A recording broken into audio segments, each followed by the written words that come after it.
ઓ ભાઈ કેટલા દિવસથી દેખાતો નતો, કઈ ગયેલો લા? તને નહીં ખબર? આપણે મુકેશભાઈ થઈ ગયો હતો લગનમાં. કઈ આપડે પાછળ વાળા? પાછળ વાળા નહીં લા, મુકેશ અંબાણી. આપણો ને કેવું આવા બધા મોટી મોટી જગ્યાએથી બોલાવતા હોય, પણ આપણે કેવું અમુક જગ્યાએ જઈએ, ટાઈમ હોતો નહીં લા આપણી જોડે. આપણે બી બહુ બિઝી છે, એ લોકો કરતા બી વધારે. તારી તો બોડી બની ગઈ તો તને થોડો બી એટીટ્યુડ આવી ગયો હશે. એટલે સલમાન ને શાહરુખ ને તો સહેજે એટીટ્યુડ નહીં.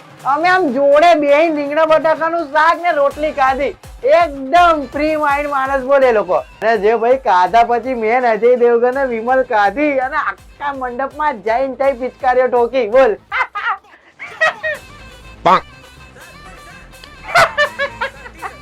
અલા આ તો તારી જોડે રિક્ષામાં બેઠો, બાકી થઈ તો BMW મર્સિડીઝ વગર પગ ના મૂકી આપણે. બોલ, ફૂલ ફોર્મ માં ફરતો તો. જાનવી કપૂર ને કેટરીના તે તારા ભાઈને લાઈનો મારતી હતી ને, નંબર હાલવાનો જ હતો. એટલે પણ 2-3 દિવસ પહેલા મેં તારા ઘેર ગયો તો તા મમ્મી કે જામનગર કોઈના લગ્નમાં પીરસવા ગયો છે કે ખાવાનું. મારી મમ્મીએ કીધું. હા ये फंस गया सी મળીએ આપણે. હલો મમ્મી, યાર તમે મારી આખી મહેનત પર પાણી ફેરવી દીધું. આવું ના કરો યાર તમે.